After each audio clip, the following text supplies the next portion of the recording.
Hello friends, welcome to రుచి వంటిల్లు. ఈరోజు మనం చపాతీ పూరీలోకి చాలా టేస్టీగా శనగలతో కర్రీ ఎలా తయారు చేసుకోవాలో చూద్దాము. ఈ కర్రీని మనం చాలా సింపుల్గా ప్రిపేర్ చేసుకోవచ్చు. టేస్ట్ కూడా చాలా బాగుంటుంది, ఇంకా హెల్దీ కూడా. సో లేట్ చేయకుండా వీడియోలోకి వెళ్ళిపోదాం.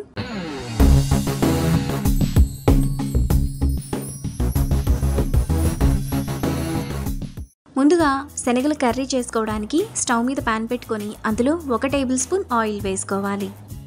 ఆయిల్ వేడైన తర్వాత 1/2 టీ స్పూన్ మిరియాలు, 4-5 లవంగాలు, 2 ఇంచుల దాల్చిన చెక్క, 5 యాలుకలు, జాపత్రి చిన్నది 1, సన్నగా తరిగిన 4 ఉల్లిపాయలు వేసుకొని మీడియం ఫ్లేమ్లో ఫ్రై చేసుకోవాలి.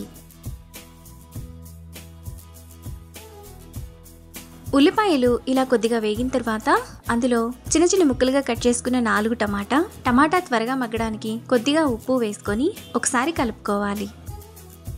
ఇలా కలుపుకున్న తర్వాత మూత పెట్టుకొని మధ్య మధ్యలో కలుపుతూ టమాటా ఉల్లిపాయను మెత్తగా మగ్గనివ్వాలి. ఉల్లిపాయ టమాటా ఈ విధంగా మగ్గిన తర్వాత ఒకసారి కలుపుకొని స్టవ్ ఆఫ్ చేసి చల్లారనివ్వాలి. ఉల్లిపాయ చల్లారిన తర్వాత మిక్సీ జార్లోకి వేసుకోవాలి. ఇప్పుడు మూత పెట్టుకొని మెత్తటి పేస్ట్లా మిక్సీ వేసుకోవాలి. మసాలా పేస్ట్ను ఇలా వేసుకున్నాక పక్కన పెట్టుకోవాలి. ఇప్పుడు స్టవ్ మీద కుక్కర్ పెట్టుకొని అందులో 2 టేబుల్ స్పూన్లు ఆయిల్ వేసుకోవాలి. ఆయిల్ వేడైన తర్వాత 1 టీ స్పూన్ జీలకర్ర, పొడవుగా కట్ చేసుకున్న 2-3 పచ్చిమిరపకాయలు, 1 రెమ్మ కరివేపాకు, 1/2 టీ స్పూన్ అల్లం వెల్లుల్లి పేస్ట్ వేసుకొని పచ్చివాసనంతా పోయేంత వరకు మీడియం ఫ్లేమ్లో ఫ్రై చేసుకోవాలి. అల్లం వెల్లుల్లి పేస్ట్ వేగిన తర్వాత అందులో ముందుగా మనం మిక్సీ వేసుకున్న మసాలా పేస్ట్, 1 టీ స్పూన్ కారం, 1/2 టీ స్పూన్ పసుపు, 1 టీ స్పూన్ ధనియాల పొడి, 1 టీ స్పూన్ గరం మసాలా వేసుకొని మసాలా బాగా వేగి ఆయిల్ అంతా సైడ్స్కి వచ్చేంత వరకు కలుపుకోవాలి.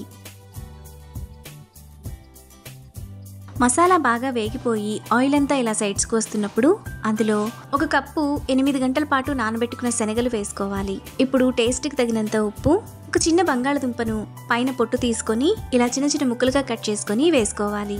ఇప్పుడు ఒకసారి బాగా కలుపుకోవాలి.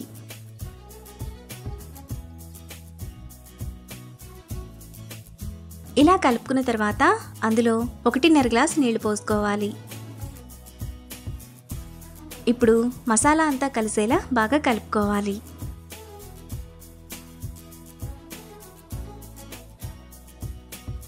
ఇలా కలుపుకున్న తర్వాత కుక్కర్ మూత విజిల్ పెట్టుకొని మీడియం ఫ్లేమ్లో 5 విజిల్స్ వచ్చేంత వరకు ఉడకనివ్వాలి.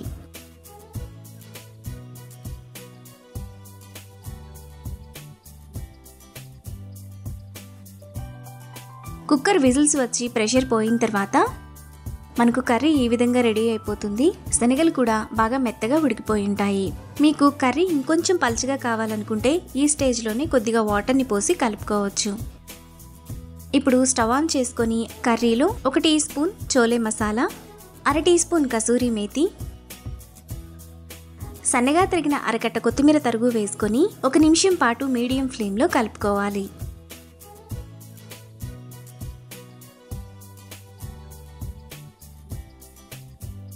1 నిమిషం తర్వాత శనగల మసాలా కర్రీ మనకు చాలా టేస్టీగా రెడీ అయిపోతుంది. ఇప్పుడు ఈ కర్రీని బౌల్లోకి తీసుకొని పూరీ చపాతీతో సర్వ్ చేసుకుంటే ఎంతో టేస్టీగా సింపుల్గా చేసుకునే శనగల మసాలా కర్రీ రెడీ.